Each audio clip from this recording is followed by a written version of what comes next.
Assalamualaikum warahmatullahi wabarakatuh. Shalom, Om Swastiastu, Namo Buddhaya, salam kebajikan. Selamat siang saya ucapkan kepada Dewan Juri yang terhormat. Pertama-tama izinkan saya untuk memperkenalkan diri saya. Nama saya Nabila Riztia Kusuma, selaku delegasi dari SMA Negeri 112 Jakarta. Dan pada kali ini saya akan menjadi pembicara kontra dari mosi kedua, yakni Dewan ini berpandangan bahwa Indonesia seharusnya melakukan upaya privatisasi penyediaan air. Baik, ini adalah satu hal yang menjadi kontra bagi saya. Yang melatar belakangi mengapa saya mengkontrai hal ini adalah mengenai pasal 33 ayat 3 Undang-Undang Dasar 1945 yang berbunyi, bumi, air, dan kekayaan yang terkandung di dalamnya dikuasai oleh negara dan dipergunakan untuk sebesar-besarnya kemakmuran rakyat. Dan apabila kita menyerahkan kepentingan mengenai air ini yang terkait dengan penyediaan air kepada pihak swasta, maka sama saja kita tidak mengoptimalisasikan nilai-nilai yang terkandung di dalam pasal 33 pasal 33 ayat 3 Undang-Undang Dasar 1945. Kita diamanatkan bahwa kita harusnya pemerintah mengelola secara penuh mengenai hal-hal yang terkait dengan kebutuhan hidup hajat orang banyak.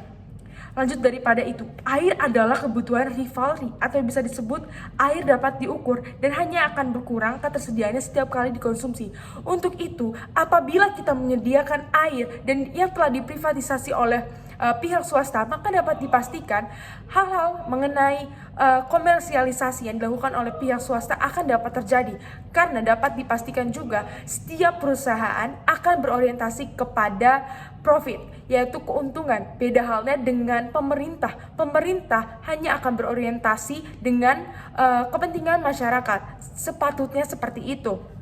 Dan apabila kita memberikan secara penuh kepada pihak swasta terkait penyediaan air, maka pemerintah termasuk saja tidak menjalankan amanat yang terdapat pada pasal 33 ayat 3. Karena bisa dibayangkan apabila kepentingan hidup orang banyak digadaikan seperti ini, Dewan Juri, bayangkan saja kita menggadaikan satu kebutuhan dan satu kebutuhan primer seperti disebutkan oleh tim pro tadi.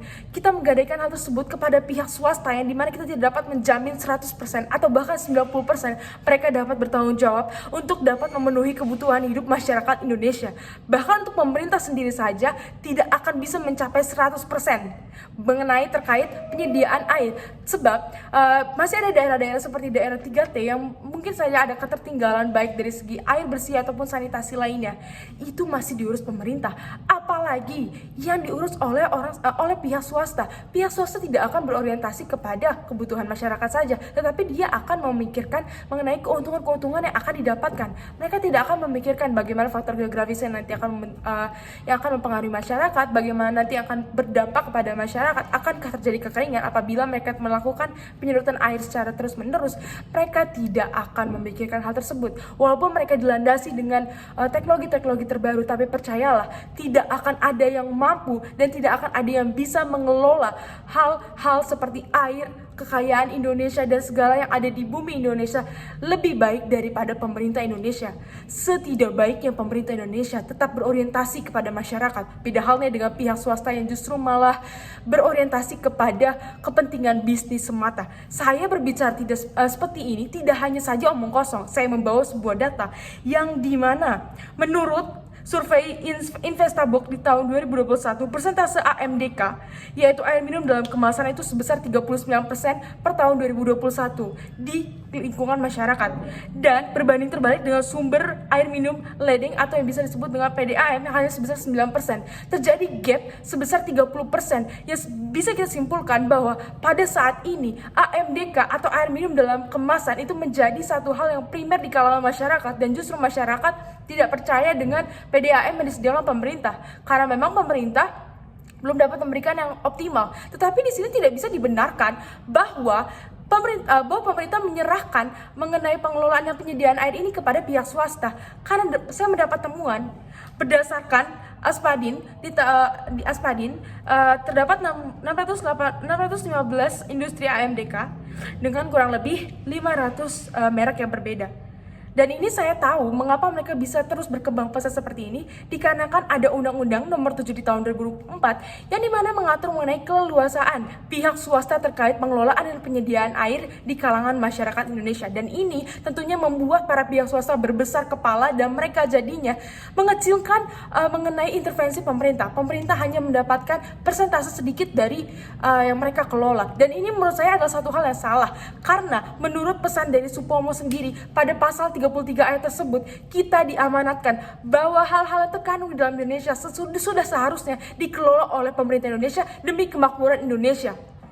Karena terjadi kasus monopoli di Klaten, Jawa Tengah, yang dimana ada PT Tirta Investama, yaitu terkait pemanfaatan sumber daya air yang mana dikomersialisasi oleh mereka di mata air Si Gedang, Kapipeler, Ceper, Pedan, Dalanggu, yang semula di perjanjian awal 23 liter per detik, yang mereka kemudian beralih ke 30 liter per detik yang sama dengan 3 juta liter per hari. Bisa dibayangkan Dewa Juri yang terhormat, apabila ini dikelola oleh swasta, sudah berapa banyak sumber mata air yang akan terjadi kekeringan di Indonesia? Akankah pemerintah dan juga swasta terus mendiamkan hal seperti ini? Sudah sebaiknya pemerintah mengambil alih segala hal yang diambil oleh pihak swasta.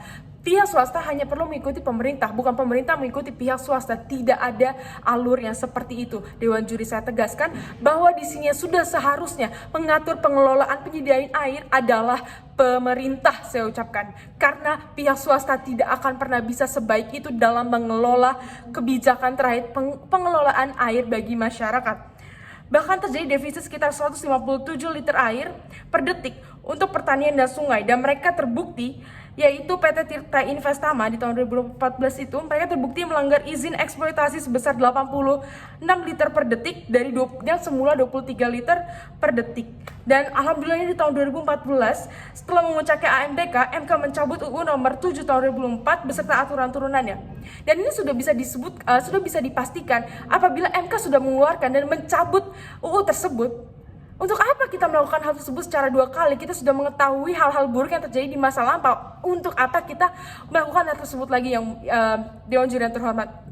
Karena bagi saya, jika memang sudah terjadi hal tersebut di masa lalu, kita sudah harusnya lebih waspada lagi dan tidak akan memberikan kewenangan penuh kepada pihak swasta. Karena seharusnya yang diperbaiki dan dibenahi adalah pihak internal dari pemerintah itu sendiri, bukan malah memberikan wewenang itu kepada pihak swasta. Dan saya di sini memberikan beberapa saran, yaitu yang pertama memperbaiki dan mengisi kementerian untuk penyediaan dan pengelolaan air ini oleh orang-orang yang memang spesialis di bidang air, agar nanti dalam pengambilan keputusannya akan tetap berdampak baik dan juga memperhatikan dampak-dampak lingkungan dan juga dampak-dampak yang terjadi nanti kemungkinan di masyarakat. Dan yang kedua adalah insentif pemerintah dan juga inovasi anak bangsa tentang sistem perairan.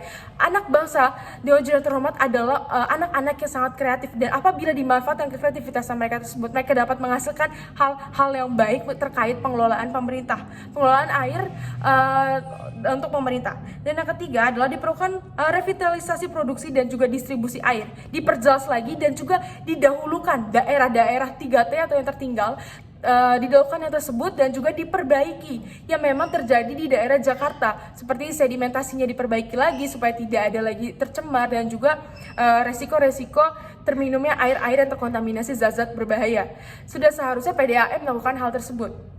Yang terakhir, dari saya seharusnya dilakukan kolaborasi, bukannya malah privatisasi, sebab privatisasi hanya akan menguntungkan pihak swasta, sementara negara dan juga masyarakat akan tetap dirugikan. Untuk itu, Dewan Juri yang terhormat, saya dengan tegas menyatakan bahwa saya tidak mendukung mosi pada perdebatan pada hari ini. Sekian argumen yang dapat saya sampaikan, kurang lebihnya mohon maaf. Wassalamualaikum warahmatullahi wabarakatuh.